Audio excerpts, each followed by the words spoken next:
If you're new to the Blair Dunkley experience, then what I try to do is get everybody I possibly can on as a panelist to join. So please join us on Zoom. And Trevor, maybe you want to share our page and how to join up with that.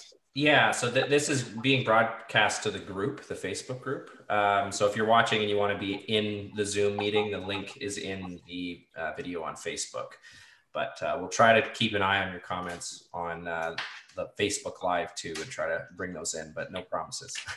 And if you'd like to promote other people or get people to join, please share and invite people to come to the meetings here so that we can get together and practice mind models, and I can share a bit about mind models, and we can just have a great mind modeling old time here.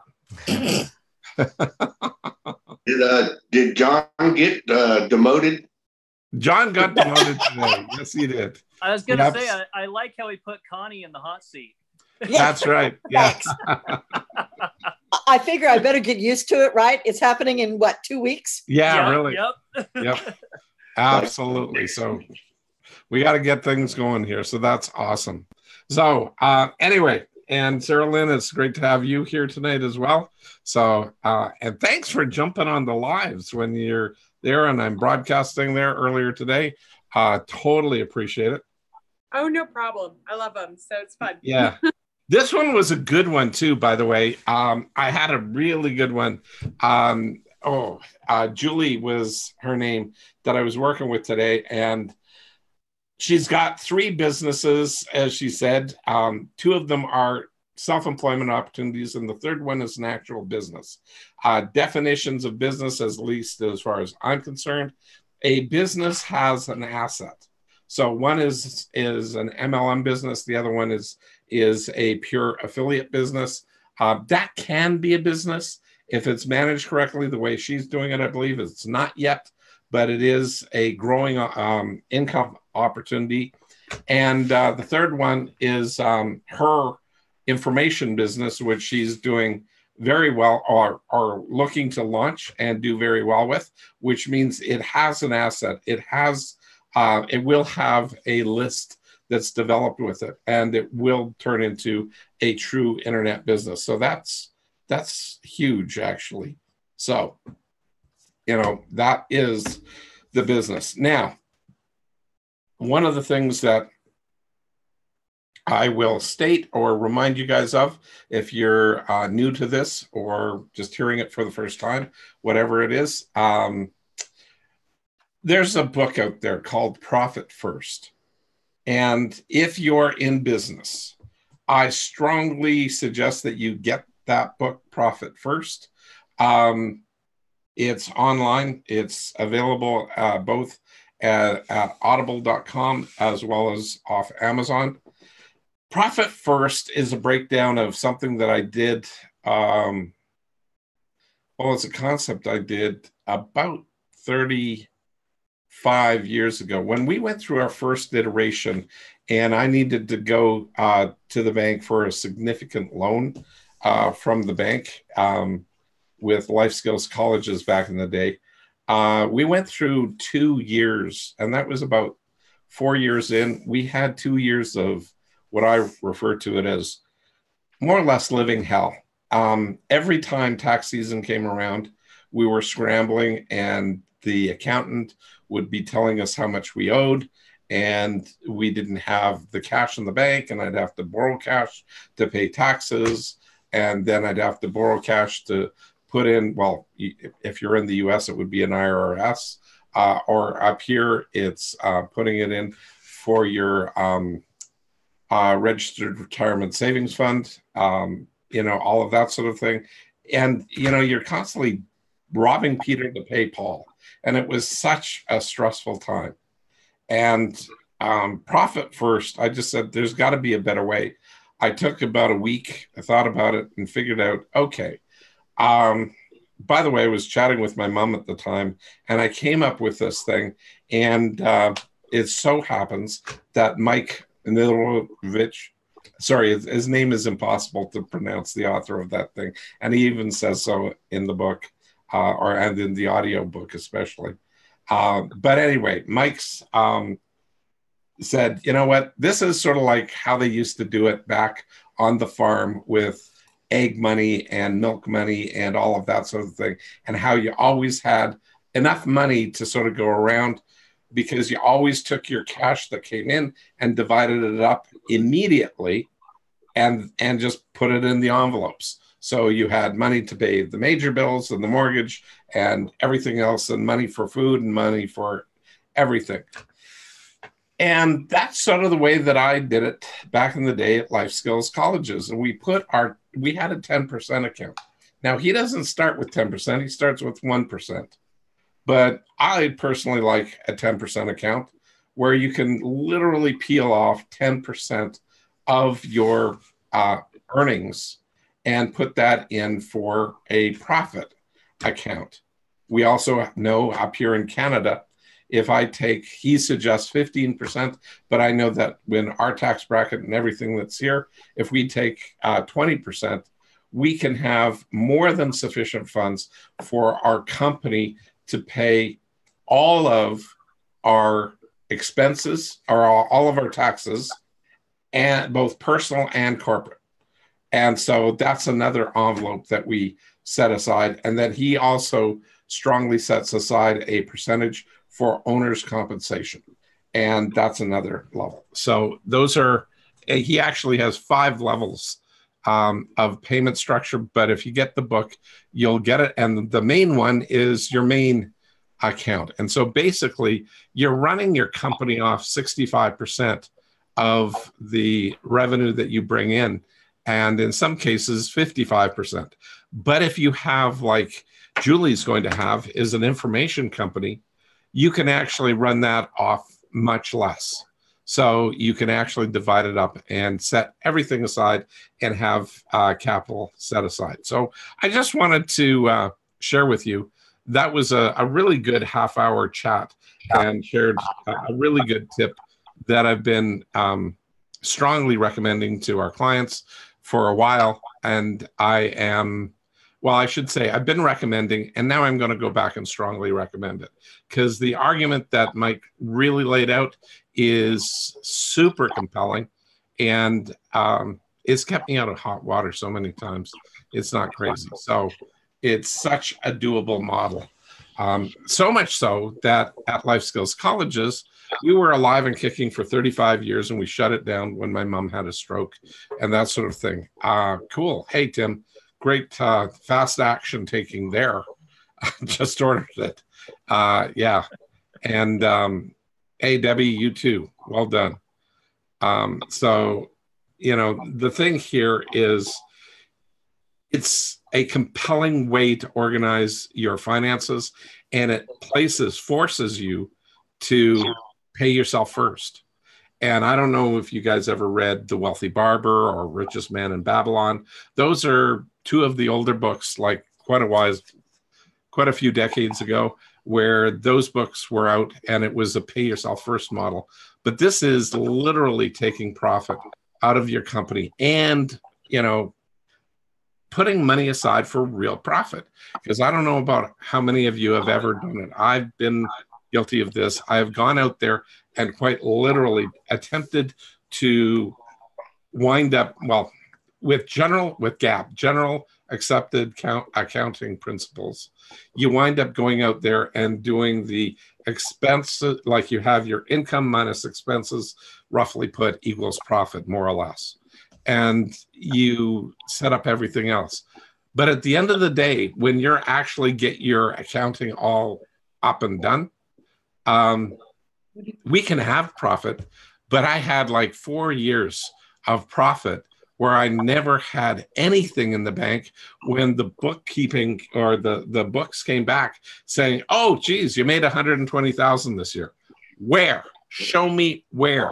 I want to know right effing now where that is, because it ain't in my account. Who stole it? I want to know that. And George was our accountant at the time, and I'm going, George, you show me. And he goes really fancy, accounting mumbo jumbo to say it's this and it's not that.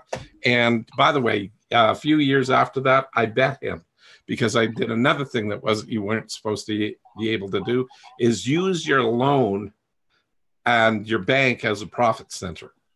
And this is the day back in the time of hyperinflation. We had 24% loans that we were paying on, and we would be able to cycle our money through, keep our loan costs down, but keep our profit high.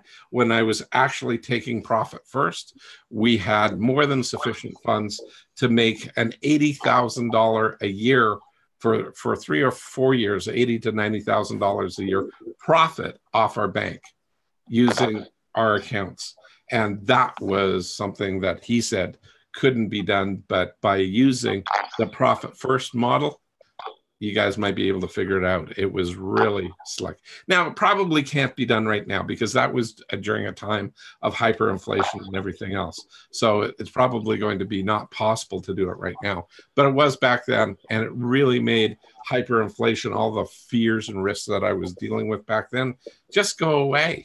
So you don't have to worry about it and stress about it. And by that time, I had money set aside for my taxes as well, every single year. So again, tax time was, hey, you know what? Maybe taxes, like in our tax account, George, work those numbers. You know, you got to work those numbers. You got to take every frickin' expense because I want to have some profit left over from our tax account. So we didn't have to pay everything that we set aside for taxes. And you know what? Most years we had bonuses that could come out of our tax account as well. So that was always a good thing. So I love that model. So good luck, read the book and enjoy. And if you have any problems, let me know. I'm here to help because I've done that one. And I think it's, Trevor, I hate to announce this publicly right up front here, but we are doing that in this business. So there ain't no choice. So anyway, just an executive decision, as my wife says. Blair, it's an executive decision. Boom, it's done. Right, Connie? Executive decision. You betcha. Okay.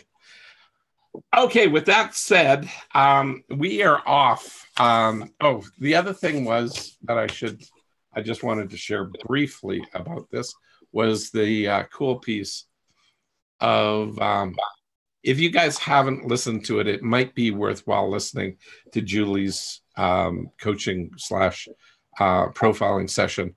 The rationale behind that in particular was growing the business and getting out of her own way. And she's not really in her own way, but she's got some pieces, some belief systems that we went a little deep on. And that connection that she connected to was she got quite a few, well, two or three ahas out of that were significant shifts and really took it deep. So she was in the right place and with the right question and the right profile for me to be able to dig deep. And well, hopefully you guys can get some stuff here. Well, with that all said, we are off into the deep end of our own stuff. And the deep end here today is people don't like being told. Who here, raise your hand by a show of hands, who here likes being told? Nobody. No. What, you do? Absolutely not. Okay, good.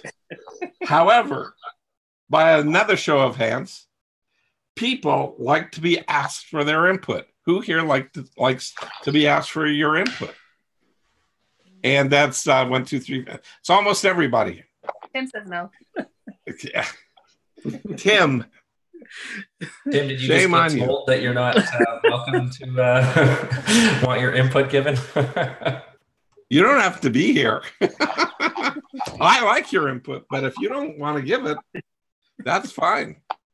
Tim, you just lost your brownie points. Yeah. Under the rug. Swept away. We don't take ourselves too seriously here. I'm glad to hear about that. So alignment between parties for decisions, projects, and processes will only occur if you sincerely ask for people's involvement. And well, she just left the camera zone. Kirsten did. Oh, and she's back. So if you want to open your mic there briefly, because I'm going to be picking on you a little bit. We were today going through the IBC training, Igniting the Buying Conversation training with EMP.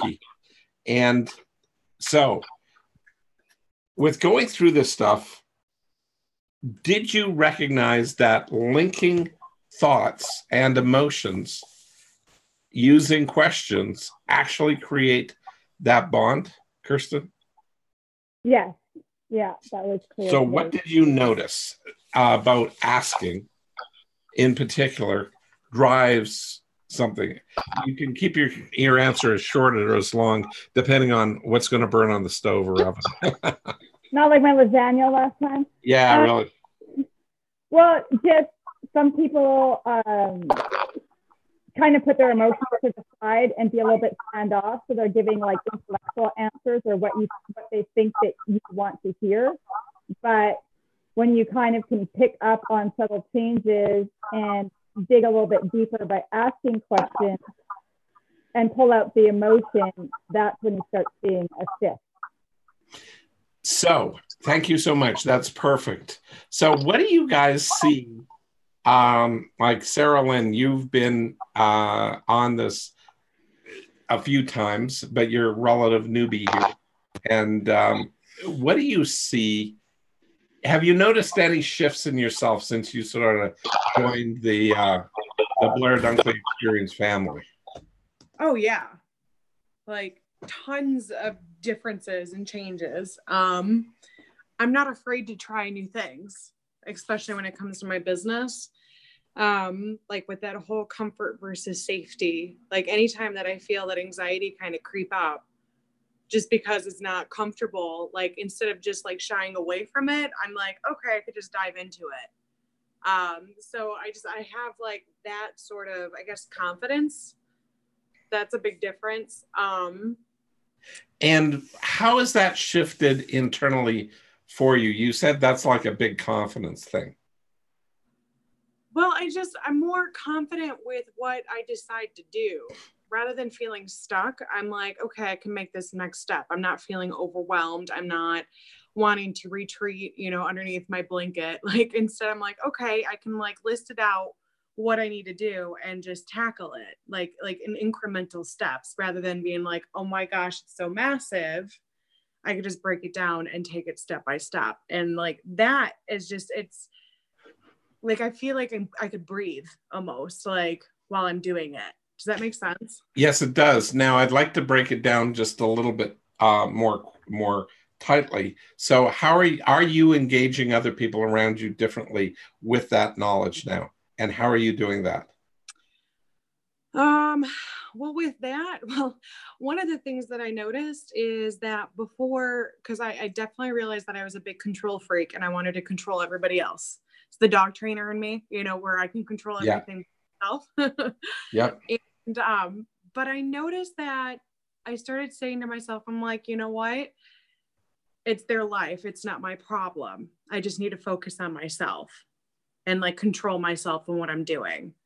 And like, that's just, it's made a shift, like with how I'm like handling other people. Like I like with my family or anything like that, like instead of me wanting to like to jump into their problems, I'm like, I'm here to help if you want my help, but I'm not going to take it on as myself. Right. Now let's take this a couple, 2 or 3 or 4 steps deeper. So John, Connie, Pamela, and Tim and Becky, if you want to jump in, feel free. So how can we leverage that sense of confidence / building on self-confidence? So we've got confidence that's building into self-confidence. And now what? And what do we do what do we do here to leverage the asking effectively? And what does effective asking of questions do, both for us and to us and with others?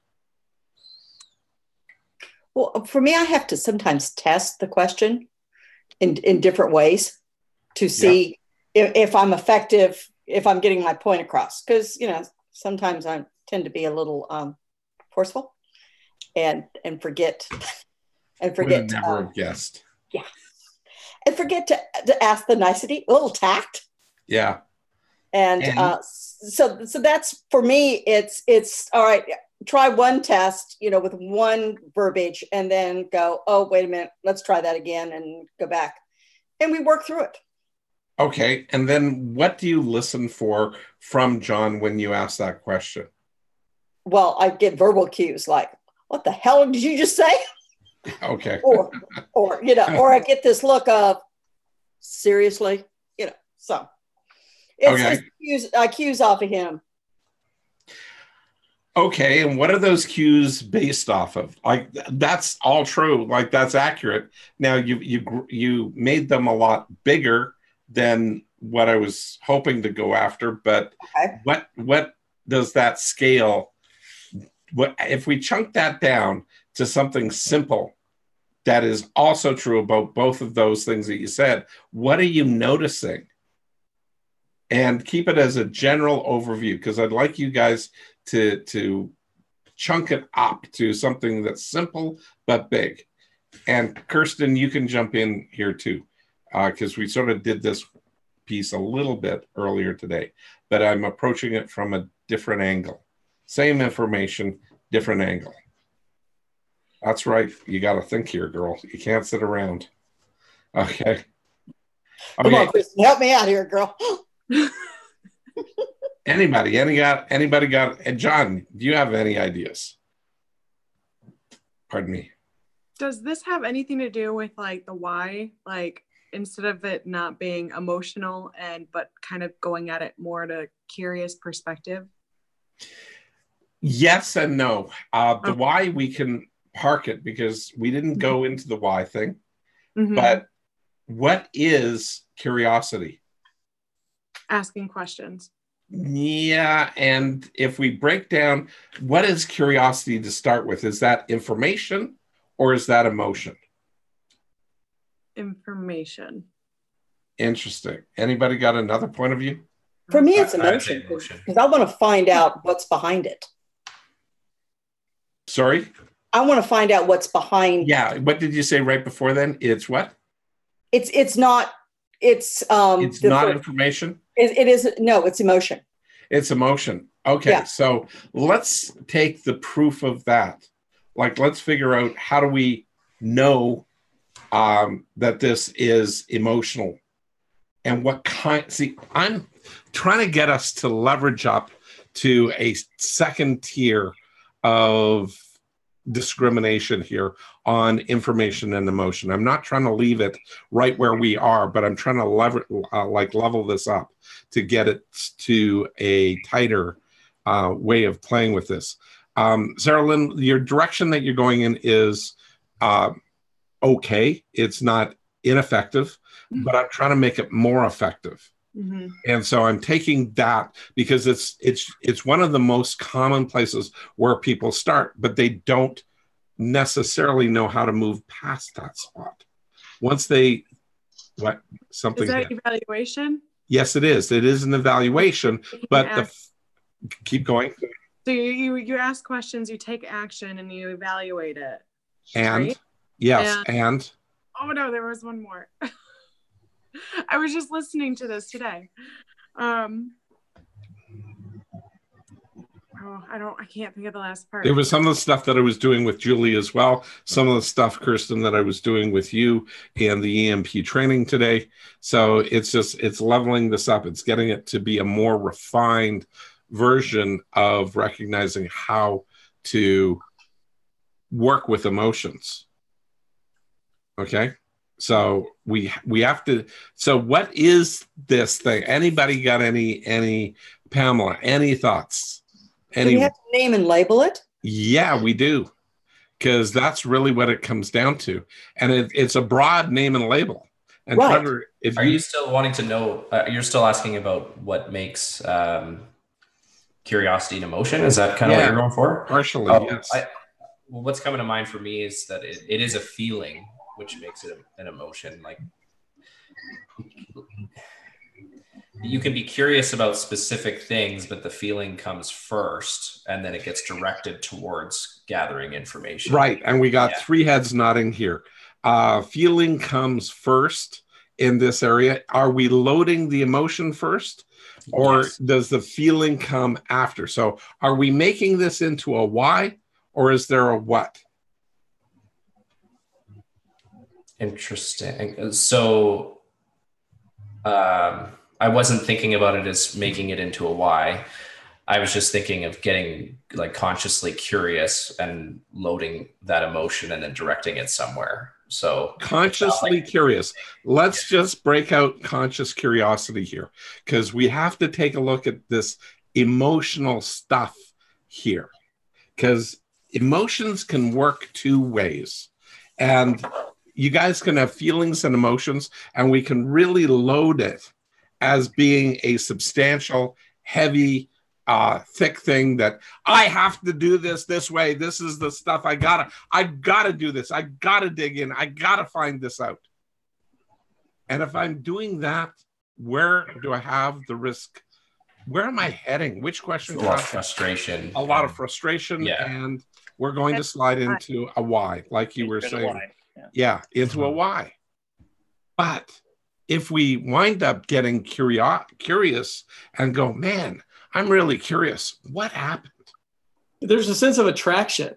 That initial curiosity, it leads to, I want more. And so there's building of rapport as the curiosity, as the questioning continues, That's with other people. That's true. However, what if you're doing this to yourself?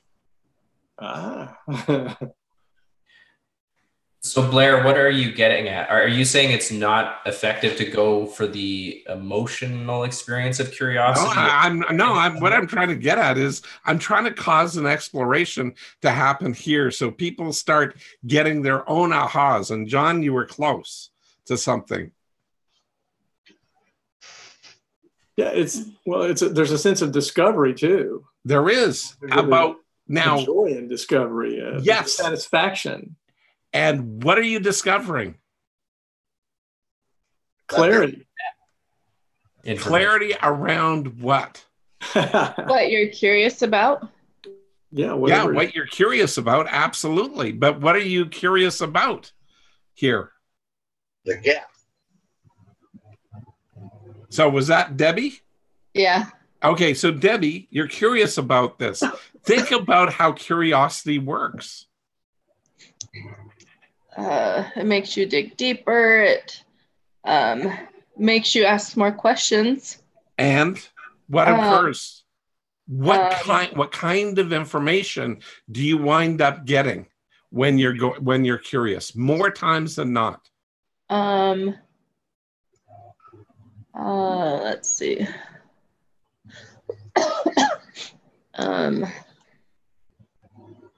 I'm not thinking it's intellectual information. Like, I don't know that it would be facts or anything. Well, maybe, I guess it depends on what you're going after. Searching out, yeah. Now, are you going after, gee, I wonder why this person did this to me? Is that the way that you're going about it? Only if you're in emotional, in the why. Yeah, but if you're in the why, think about this for a second here. If you're going and you're asking yourself, I'm curious, what happened? What were the set of circumstances that caused this to occur? Dwayne, any comments, any thoughts? Aren't you looking external? Kirsten, just need to get a little louder. Sorry, it's a little hard to hear you. Sorry, I said you're looking external instead of going into the internal why state. You're looking at evaluating the experience, the engagement, or whatever you're looking at. Like, yes, you're starting to evaluate the external. So curiosity, more times than not always, but curiosity, when you focus it, where does it go? Does it go internal or external? And if it goes internal, does it go to situations that you're taking a look at what happened, which is outside of yourself, or why you did it? why you did it. If you're looking at why you did it, then you're in a why. Yes. But if you look at what happened, you're in a what. So you have the ability to choose the direction that you go inside of you. That also means you have the ability to influence others to go in that direction by the questions you ask. Okay? So, Blair, what if someone is being curious about how they feel about something that's happened to them, for example, and trying to understand their emotions? Okay, let's go through that. Give me a for real, well, it's close to real or hyper, an example. Because this doesn't work in abstract. This only works in real world.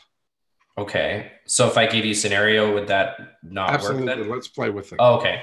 So yeah, let's just assume like a couple gets into an argument, and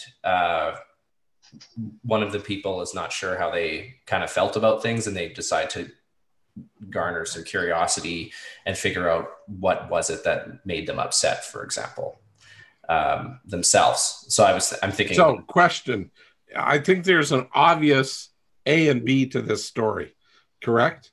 That one way to go is to go internal, and the language will be, they'll probably ask themselves, why did they do that to me? Why did that happen? Why did they go there?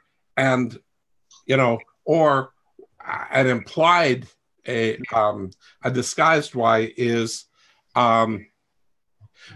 it's not even disguised. It's actually, I'll just use a straight one. Why didn't I see this coming? Why didn't I respond differently? Why didn't I all these things? What about if they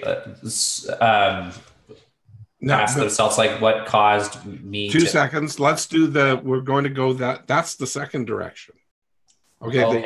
You're going it's still internal though. It's still internal. Absolutely. But it's two ways, because I want to go with all of these why questions that I just fired off. What is the consequence of that questioning sequence? Pick one of those, anyone. Well, you go into deeper whys, more reasons, excuses. And where do you go? Do you go into... That's completely internal. That's completely internal. John, you had something to say? Oh, you go in the past. You go into the past, big time. Mm-hmm. And the past in terms of what are you going to be recollecting from the past? Going to be reliving it instead of... You're going to be reliving it. You're going to go back there, jump into that old skin of yourself and re-experience it, loading the emotions. But are you recognizing the part that you can change, or just the reliving of it? More times than not. I'd say it's just reliving and amplifying it. And building it and making it worse. Mm-hmm. So it doesn't leverage us. Okay. And now let's take a look at that what. So if you think about it, you get into a fight. Have you guys ever gotten into fights with your partner or spouse or whatever? And thank you for being so honest. We need to take all kinds of lessons from you guys.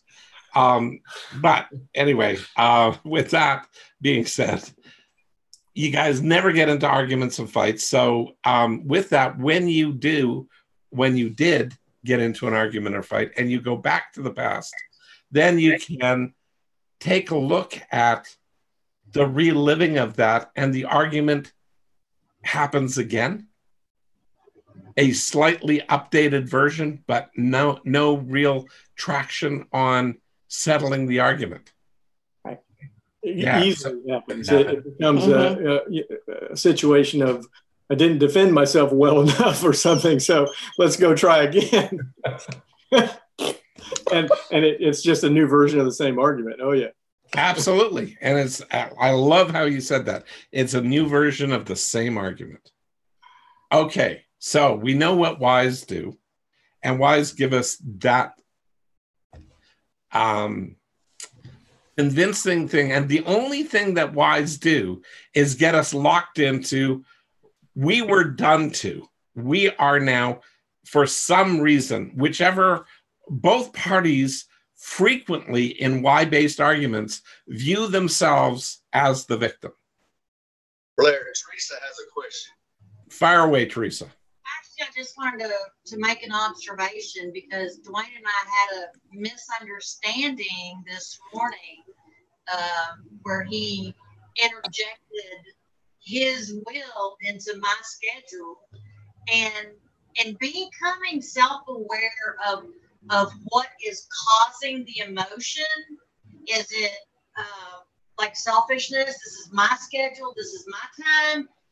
But just becoming self-aware of what is causing the negative emotion helps me to better understand and figure out how to respond next time. It can, but I found that there is basically a simple question that you can ask that actually helps clarify everything. And Trevor, you were going into that when he's basically saying the same thing. Yeah. Is that what you're picking up, Blair? Yeah, try it. Yeah. Well, I think what Blair's trying to steer towards here is that although that may potentially be effective, it seems like it's a slippery slope. It is, exactly. Thank you, Trevor. It would be easier and more reliably effective just to go with an externally curious question. That's what I'm taking from this. That's right. And that's exactly where I'd like you to go and try. So is there some question that you could ask Dwayne now when you see that happening? You're trying to understand motivation. Fair ball? Okay. What happens if he doesn't understand his own motivation? He's just reacting. Yeah, no, I totally get it. I mean, you can bitch slap him all you want. Like, the guy's thick as a brick sometimes. So is every other guy that I know, because we don't get it. But then again, so is every woman I've ever met at some point. Okay, so it works both ways. We don't get what we do because we are reacting. Okay, it's just a habituated pattern. But how do you handle a habit pattern? You can't handle it by trying to logically walk them through. And let me understand your deep-seated feelings. Now, I did listen to a lady who's a hypnotherapist on the plane doing a podcast. A lot of the stuff she said was pretty good. But the key piece of this was that if you understand what that driver is, you can adjust for it, but it's probably going to take, well, it took her over 30 years of training to get herself to this point of being able to interpret and actually know that the driver is something that's totally disconnected from what the person did, but it is an insecurity. And so if you can go, okay, something there was an insecurity, but it doesn't feel like it at a time, it feels like it's a power play. It's too complex. Like, this stuff is, I can talk the mumbo jumbo, but I'd rather give you guys skills and just say, so if you moved out of a why questioning mode and went into a what questioning mode, what question might you ask Dwayne to see what's up for him? What's going on with your schedule that you need to... Okay, 2 seconds. One of the rules of thumb that I guide people on here is I keep it down to 5, preferably no more than 7 words. If you can ask your question in 7 words or less, you're probably going to be okay. 5 is better, but 7 words is best. And so you got the things like schedule and all that other stuff are going to be literally high probability trigger words for him that he can build a mumbo jumbo argument against, which isn't really his true desires, but it sounds good, so he can get into an argument with you. I'm not kidding about that part. Like I've seen that just way too many times. I've done it too many times, but yet when I get my question down and simplify it. Like, do I have another option? Is there another option on the table? What would you like me to do specifically? What would you like me? Oh, that's 8. You failed your own test. You're right. It is. But if you hyphenate or put to do as one word, it's 7. What did you? Well, I knew exactly what you wanted me to do. But no. You got to ask him. So, see, that is the key here, because you can ask something that you think you know the answer to. Okay? Then you can test for, is that reasonable for both parties? That's good. Because I'm going to answer, I don't know. So, do you want to role play with me? I'm Teresa. Okay. You're Dwayne. So I don't really care what that situation is, the schedule thing. So Dwayne, first of all, I do it in this. It's called an alignment. It's a mind model for creating alignment. So I'm going to use a creating alignment question right up front. So Dwayne, do you mind if I ask you a question? Not at all. Great.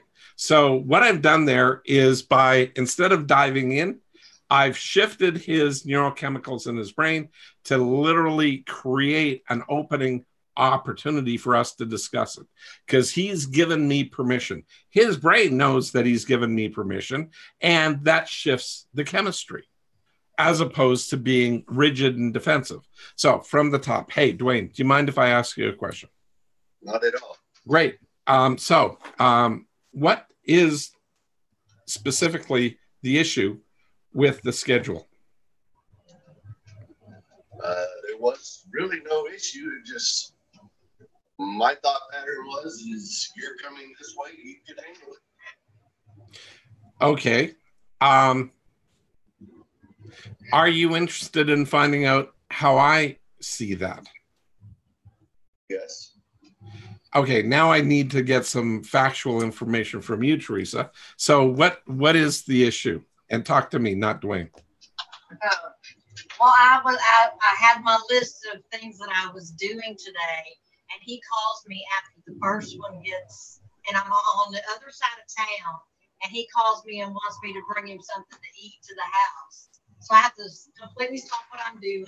I have to come back across town and then go back across town. Okay, perfect. Can I manage this? Absolutely. Okay, cool. So, Car at home.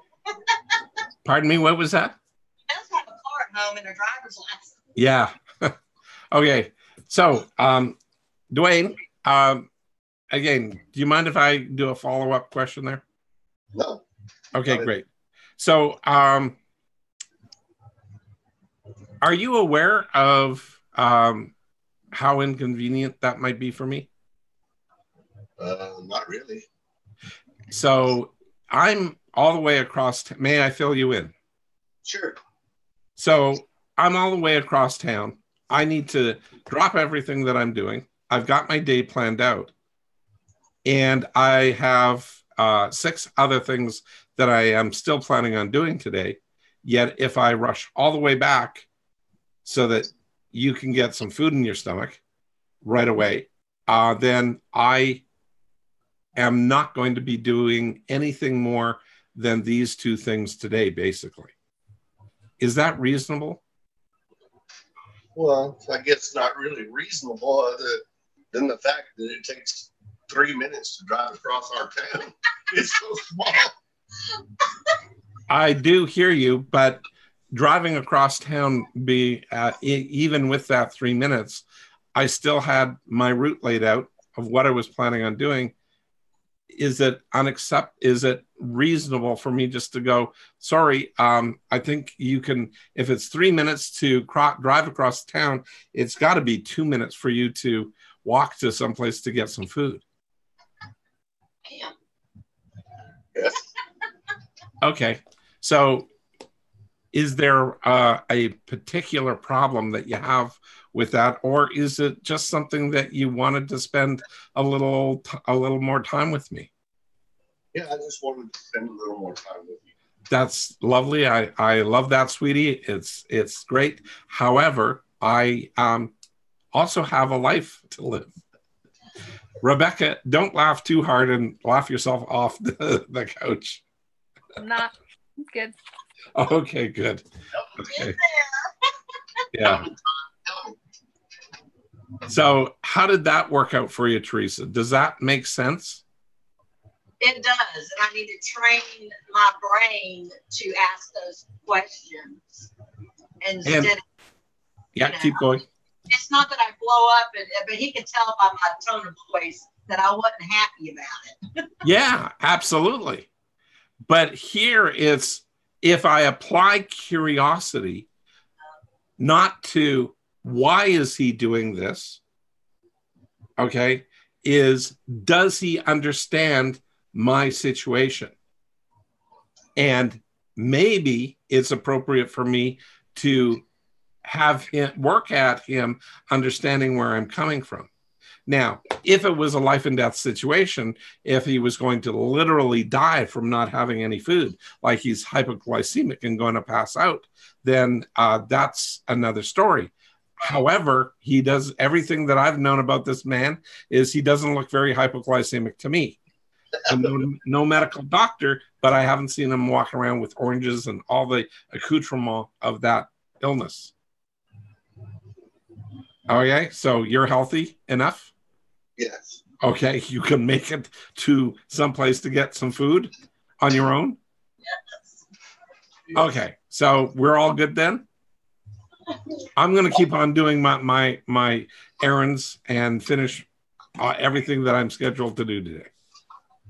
By all means. Okay, great. Love you too, sweetie. Okay, so that's the model that you can learn to develop by getting curious about external factors. But if it's curious about what's like, damn, he's pissing me off here. He's asking me to drop everything that I've already planned for the day, everything that I did. My God, what an SOB. Like, you know, this guy has got no room for anybody else. He's such a selfish guy. He is so fixated on his own stomach and self needs and everything else. Pardon me, what was that? I said, aren't you glad you're not married to him? Yeah. Exactly. But so, I mean, the root of the problem is pretty much a lot of those, maybe not those same words, but yeah, I mean, that's what you're thinking. That's right. And all I'm doing is just voicing what you're thinking, and then your brain will formulate a nicer but similar pattern that conveys that frustration across to your partner. And it's not necessarily what you're fully intending, because if you intended to get curious about, does he even understand what I'm trying to do today? Because he's just asking. Okay. Well, with everything that we've been learning, I get to send her to her room usually pretty early in the morning because she hits 3 Ys pretty quick. Cool. She's a very wise person. That's okay.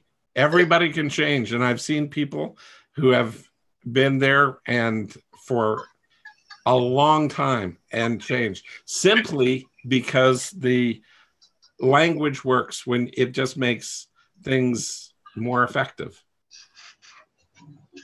So, okay. Questions?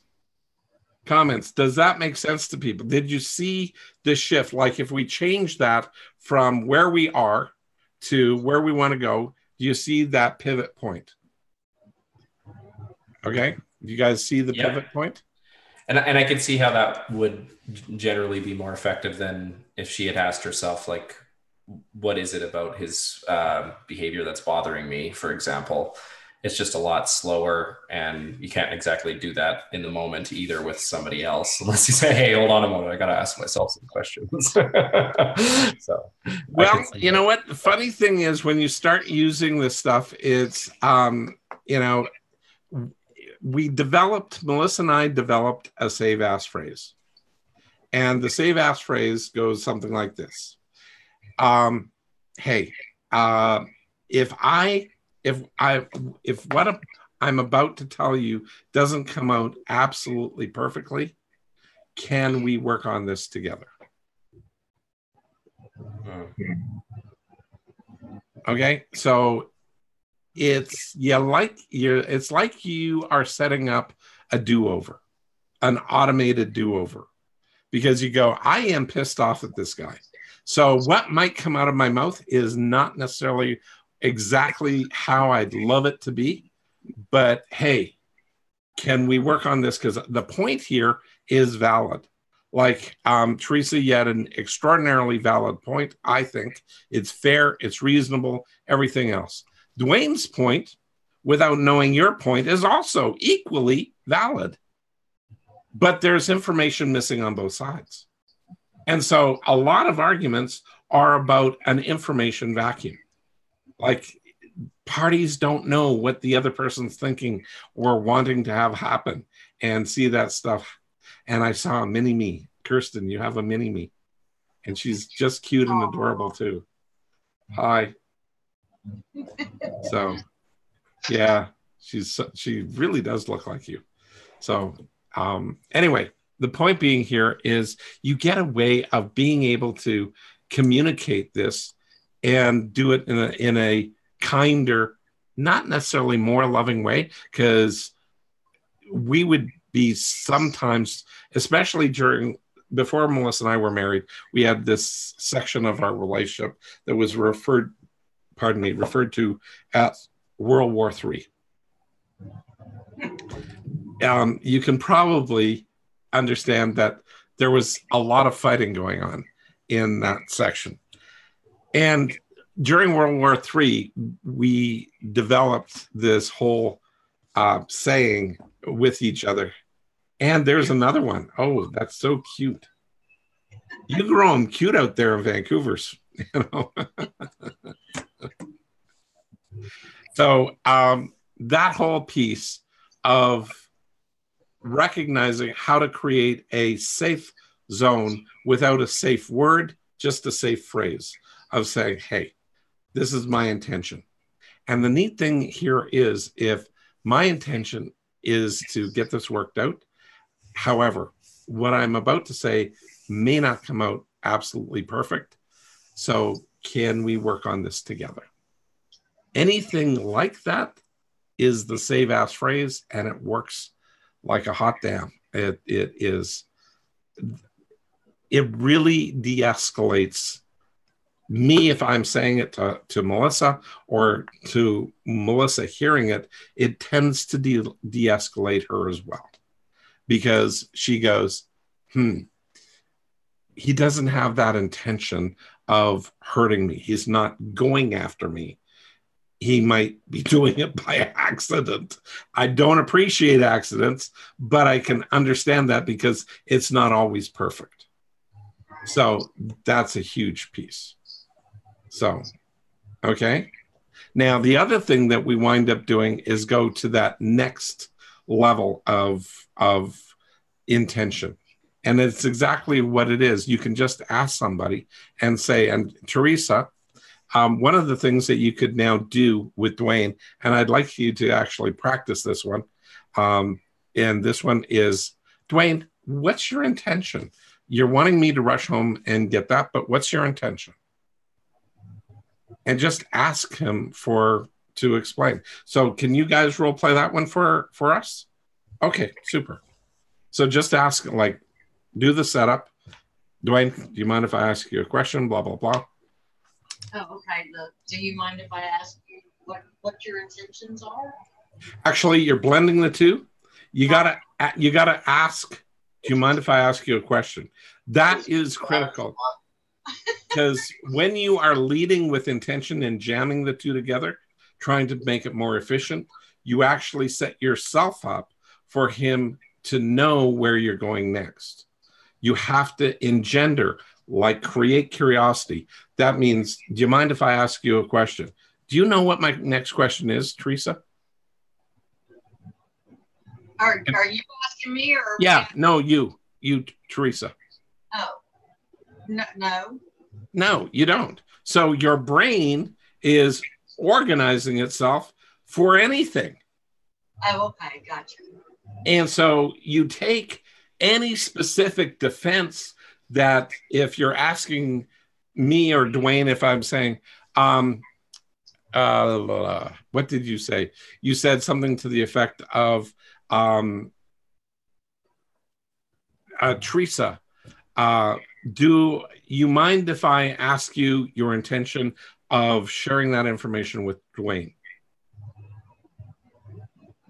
Do you notice how it feels like you can start defending yourself because I gave you the direction, as opposed to, do you mind if I ask you a question? Okay. Do you feel the difference between one is like you can start going, oh, right, I can start defending against that one. And the other one is, I wonder what he's going to say. Okay. And so that curiosity piece is so essential. Okay. Okay. So from the top, one more time with feeling. So do you mind if I ask you a question? Not at all. Okay. Do you know what my schedule is today? Actually, no. What was your intention? Oh, what's your intention? With asking me to. Oh, so what is your intention in asking me to stop what I'm doing, or just your intention? His intention. What's your intention of me stopping what I'm doing and coming home? Getting me something to eat and coming here and being. Okay. See, the problem with that is that we're together like almost 24/7. Yeah. This doesn't really. It's not a reason, because I'm gonna be home in 4 hours anyway, and I'm gonna be home for the next 4 days. I hear that. However, he likes you or loves you or is just crazy, but he likes being around you. Okay, so I don't know. So can we be together later after I get my errands run? Sure. Okay, so you can drive the car and go get your own food. Sure. Okay, here's the point here. Do you see that he's way more amenable using this model? Like he's willing to be open and understanding. Hey, Colin, sorry, we've got another attendee and it's Colin. So, and he's just commenting here. So my wife, Shalia, said that she was not going to tell me what to do anymore. I was excited and proud.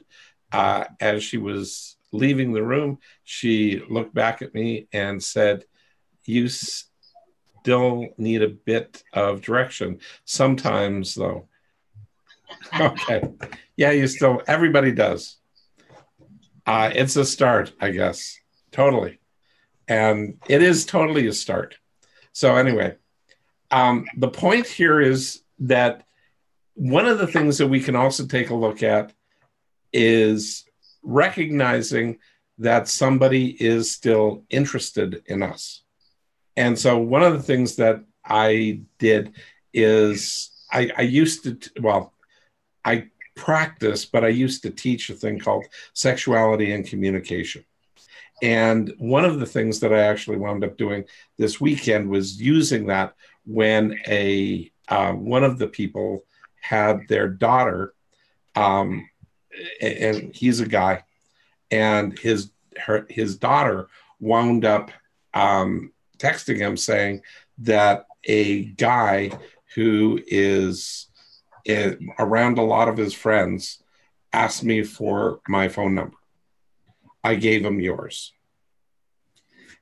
So she gave out her dad's phone number as though it's hers.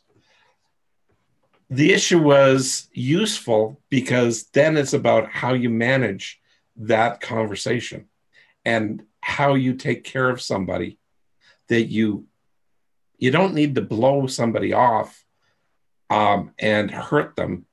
You can understand them, but he was in a difficult situation. He texted back, the young boy, who's also about 13, texted back saying, this was a really weird situation. Sorry, basically for that. So it's sort of like indicating that he might have been pushed into it by his friends and whatnot. So he's trying to get the number or date this girl who's really got no interest in dating him, but doesn't want to hurt him at the same time.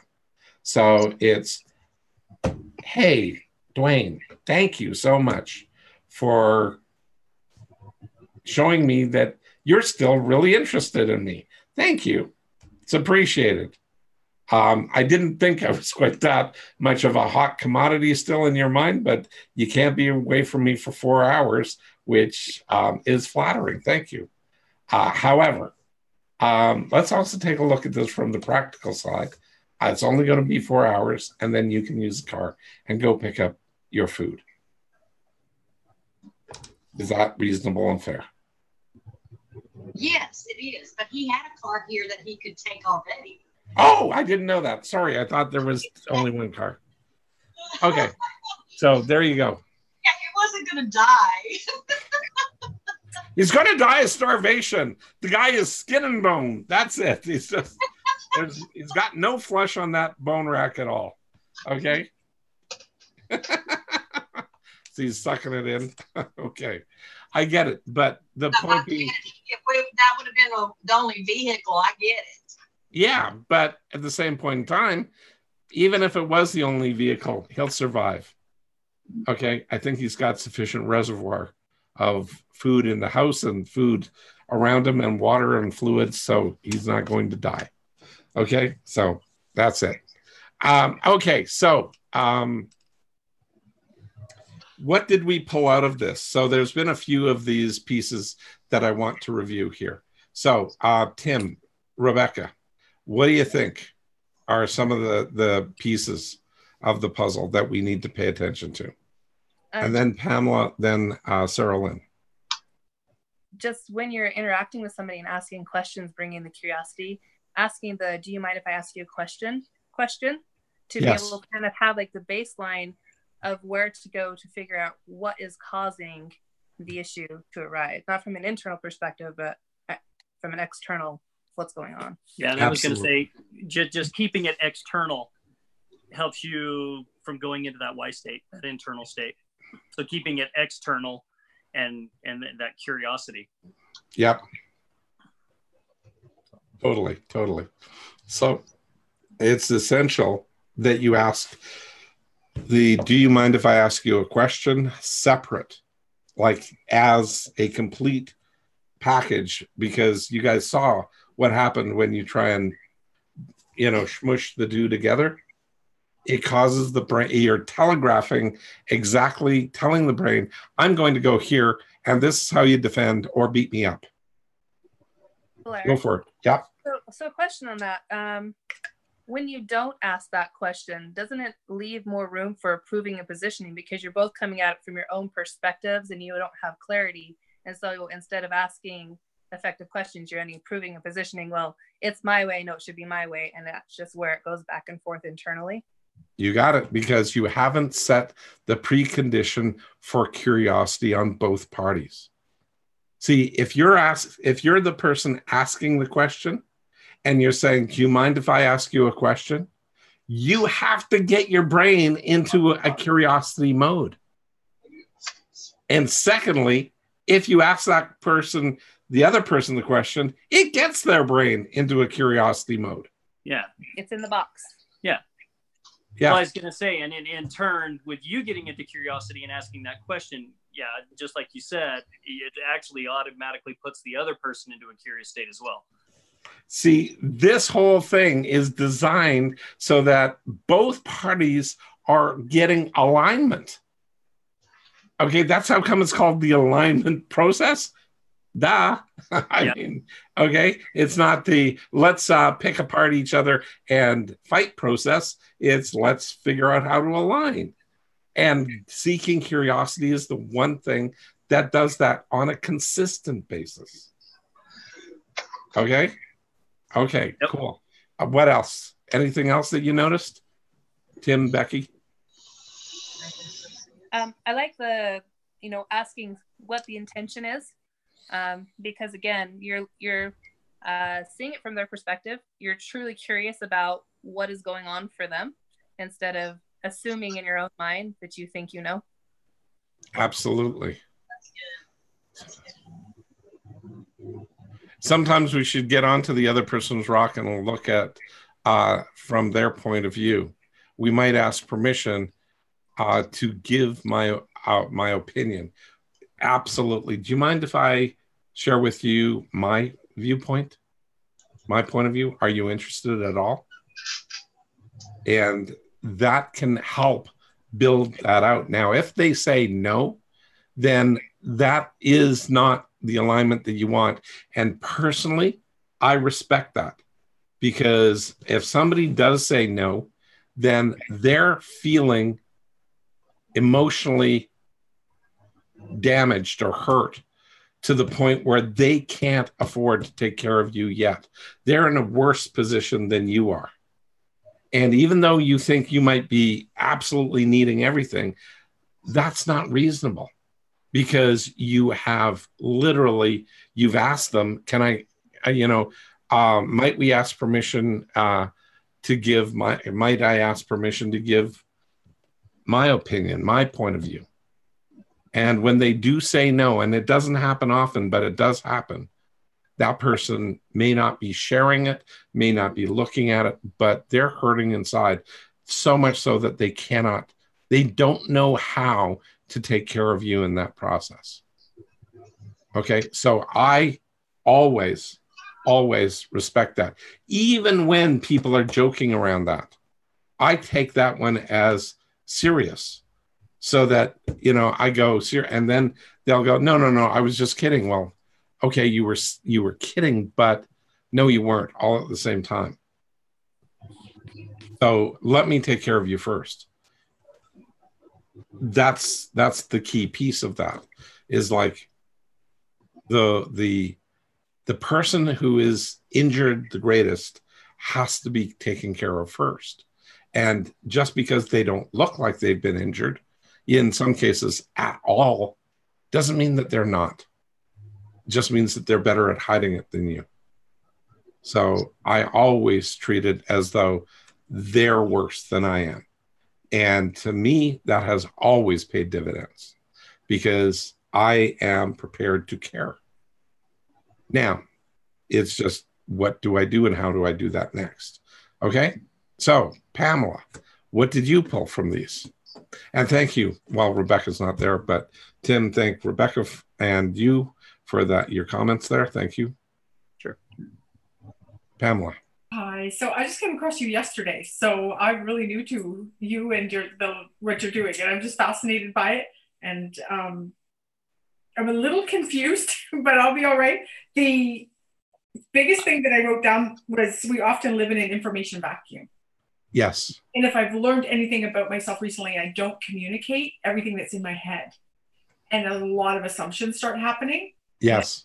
Yes. For me, that was a really big one. And I agree with what Rebecca was saying as well, that all of those points. So this is really huge for me. Very, very cool. So what's your takeaway, other than the fact that you can now name and label the fact that you live in an information vacuum because you make assumptions? Could you ask the question one more time, please? Sure. What did you gather? Like, just spew, because I'd like to sort of help you refine that, because it sounds to me a little bit like you've got a really good place to start, but it's sort of like, which direction is my next step? I'm not quite sure. That's correct. Okay, so if you share, I'll be able to guide you. I'm pretty good. I'm known as a profiler. I listen to people tell people all about themselves. I've been watching you for half a day already, so I'm fascinated. I want to know more about the coaching school. I want to learn this. With the situation with Dwayne and Teresa, is it? My husband's the same. He'll ask me things, and I'll just go default, right, like yes. Like that, and yep. that question of, just understanding what his intention is, I just stop talking. I'll stop talking. So, or I'll get upset, which doesn't help. So I think my husband's a lot like Dwayne. He just wants to spend time with me, and I have my own business, and I don't have a lot of that extra time. Yep. So I think that's the biggest thing, is just asking better questions out of curiosity, not the emotional side, the information side. So that was really big for me as well. It's like, okay, don't start, because I'll go to, I swear you just don't want me to be successful kind of voice right in my head. I'm just like, oh, why are you taking me off the beam? I'm busy. So I'm blaming and all sorts of stuff. And that, by the way, was all a why question. Yeah, I'm really in the why. Yeah. Yeah. And so if you can go and do two things, 9 times out of 10, this is going to help you in a number of different ways. 9 times out of 10, we don't bother finding out what somebody else's intention is. And we have to do that by asking the alignment question first, which is, do you mind if I ask you a question? What's your intention? You wait for the answer first, yes or no. But I mean, do you mind if I ask you a question? Nope, don't mind. What's your intention with this? And you don't fill in, you listen to his answer, because this is how you test your assumption. Is the guy trying to sabotage your business? Because now you've asked him straight up, and the odds are is he's trying to support you. Absolutely. Absolutely. I know that when I'm on the right side of the beam. Yeah, I get it. But at the end of the day here, you got to figure out a way to get alignment so that you can be on the right side of the beam, as it were, more consistently, rather than being triggered into all the other stuff. Because our own insecurity, if you don't mind a little mini profile. So the way that you structure that was, I'm insecure around starting my business, and I'm fighting like hell trying to make this thing happen and get successful in spite of me, and now in spite of you. This isn't really helping. That's you inside, right? Okay. As opposed to, hey, do you mind if I ask you a question? What's his name? Antonio, do you mind if I ask you a question? No. What's your intention? Well, my intention is to try and find a moment where you can depressurize so you know you're loved and taken care of and appreciated.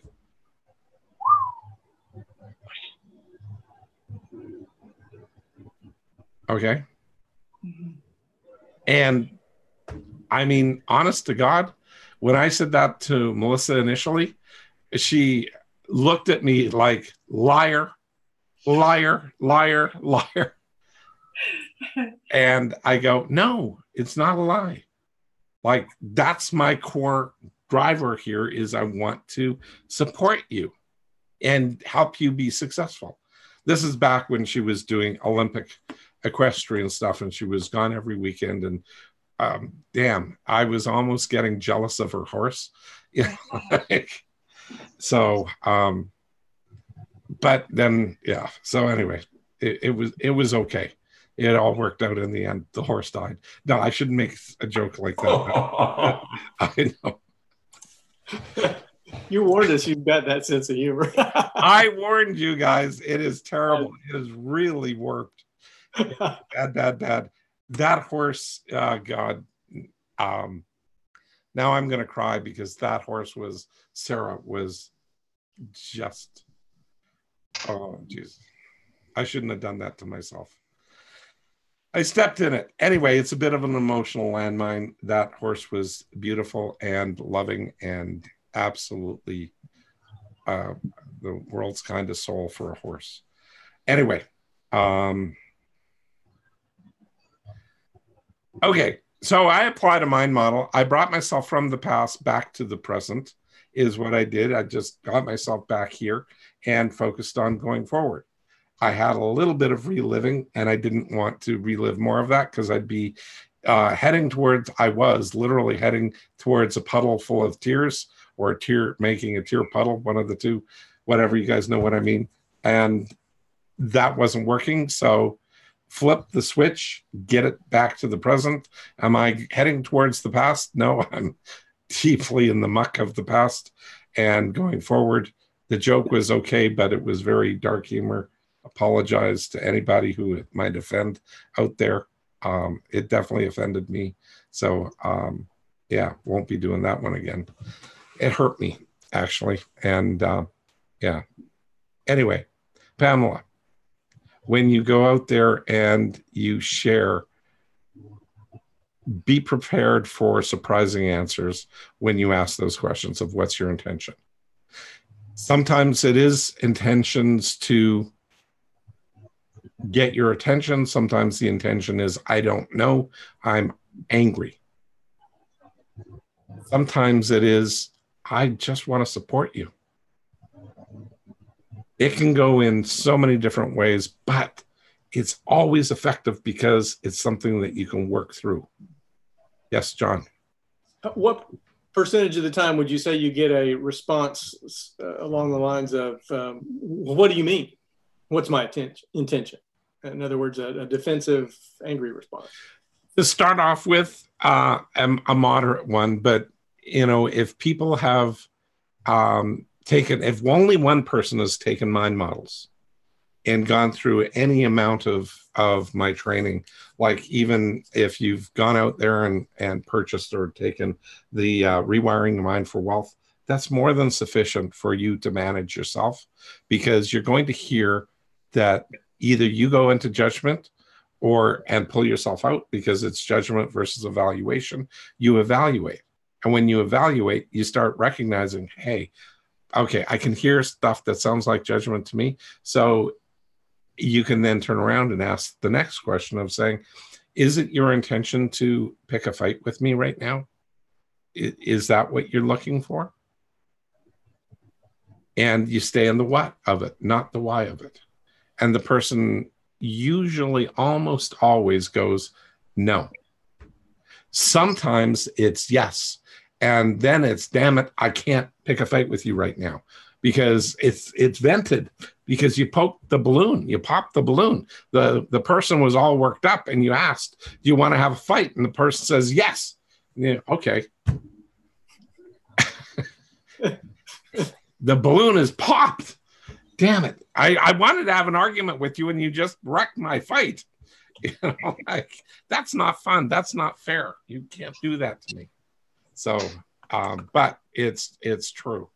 It's one of those things that happens. So anyway, yeah. Okay. Does that answer your question? Yes. Thank you. Cool. Okay. Cool. And anything else there, Pamela, that I can help you out with? And thank you for joining our community. Thank you for jumping on. It's so cool. I love it when we get new people, new blood in. Hey, you got that. Awesome. There you go. It's all printed out. How to Rewire Your Mind for Wealth. Awesome. So, yeah, you're probably going to start binge watching the videos. Sorry, it's just me and a whole lot of other people up there. But yeah, it's going to be fascinating information. Yeah. Blair, I have a question. Fire away, Debbie. You mentioned earlier, and maybe I just missed it, but you mentioned earlier that you asked the question, so how do you handle a habit pattern when people, and is that going into the curiosity piece? I may have missed the like definition, if you will, of that. It's not exact. I'm not trying to build out definitions here tonight. I'm trying to build out practical engagement so that people have practical applications. So you missed it because I didn't give it, you know. Okay. Okay. So no worries on that one. So you didn't miss anything. So can you ask your question again, and maybe I can dive in and give a little bit more precise answer. Just how do you handle a habit pattern? Excuse me. Oh, it's been a long time. Sorry, I'm into my own headspace. How do you handle a habit pattern? And the habit pattern is exactly the same way, is you've got to interrupt it. Now, the fastest way to interrupt it is by saying, do you mind if I ask you a question? That's an alignment for the habit pattern. That's the first one that I try. If that does not work, then it's really more ingrained than that. Now you've got to find something that is generally topic specific to create a disrupt for a pattern interrupt. And that I'd have to hear a scenario to give a pattern interrupt to a habit. There isn't a generic pattern interrupt if the first one doesn't work. So it depends on how habituated somebody is and how much emotion they're in. So they've got a habit pattern that generally, and it tends to always be angry. And the only other pattern interrupt that I'd say could work sort of there is like the one, like, are you looking to pick a fight with me? Okay. That's, are you wanting a fight? Is that where this is? Like, only when you think that's where they're going, like, are you planning to do this? So, and you get that stuff sorted through. Okay. Okay. Thank you. That helps. Okay, cool. Okay. Sarah Lynn, what did you get out of tonight? You got to unmute yourself. No worries. Sorry about that. I got a lot out of it. Yeah, I wish I knew this like 3 years ago, because that was my World War III with my boyfriend, honestly. So, but it's just, I can see it being so same boyfriend? helpful. Yes, the same boyfriend. We've worked through a lot, so things are a lot better now. But I can see this on how, when you first profiled me, you told me that I beat myself up a lot. And I know I do. And I can see this preventing that from happening, because I take on that assumption. And then I'm like, by assuming that I'm the problem, that we've created this problem, instead of like, I'm now curious and trying to figure out what's the cause, what's the reason, rather than just Actually, not the cause or the reason, but I mean, no, love the cause, don't like the reason. The reason is, it'll get you into the why.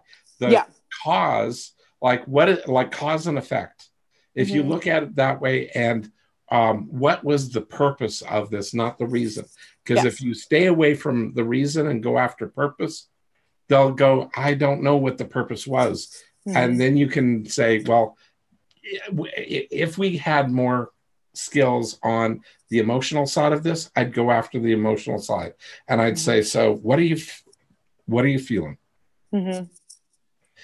And I dig into the emotions. We don't have time and skills to get into that. Even with rewiring the mind, it gets into a little bit of emotion, but not a lot. But that's what we're going to be doing more of in the rewiring your mind for wealth. In the mind model coach training. Oh, okay. And so in mind model coach training, we're going to be getting into that emotional piece there, so we can start linking the emotions, because there's two ways. I wanted to sort of demonstrate this tonight a little bit. And Debbie, this sort of answers your question, sort of is the habits and whatnot. But when we get into the emotion of things, there's two ways that you can run your emotions. You can run in your emotions into what your emotion is, or why you're having that emotion. Mm-hmm. And if it's why you're having it, you'll almost always wind up, if you're trying to deal with that with your spouse or partner or whatever, it almost always turns into a fight. Whereas the what are you feeling? And I'd like to understand that, not why you're feeling it, but what are you feeling? And that makes sense in this moment in time. That connection of what you're feeling, I understand. That was not my intention. So good. So talk to Trevor about that, Pamela. So, sorry. No, that's great. It's great. You know, it helps kind of like, it just bridges that gap, you know, like, and that's one of the things like, you know, my communication with my boyfriend, like we've really been working hard at it, but there are still a lot of times where I jump to conclusions, I assume, and then I just beat myself up thinking that I'm the reason why we're having an argument. And when I just totally misunderstood. And so it takes that off the table basically by taking off the prejudgment, the beating yourself up, the assumptions by asking those questions, and which I totally appreciate, like, because you're able to just, you know, it like, I guess like what you said, like it kind of brings you together in like alignment with one another. And that's what I like. It's weird. I did 5 years where I really went into marriage counseling a lot. And it really does. But the funny thing is that when I went into business and started working with partners, it's marriage counseling for partners, because there's really no difference when you're in business. It's like you're married to somebody. Mm-hmm. And if you're in business and you're married, now you've got 2 marriages to worry about. Yeah. Yeah. Well, I can even see this being applied with my family.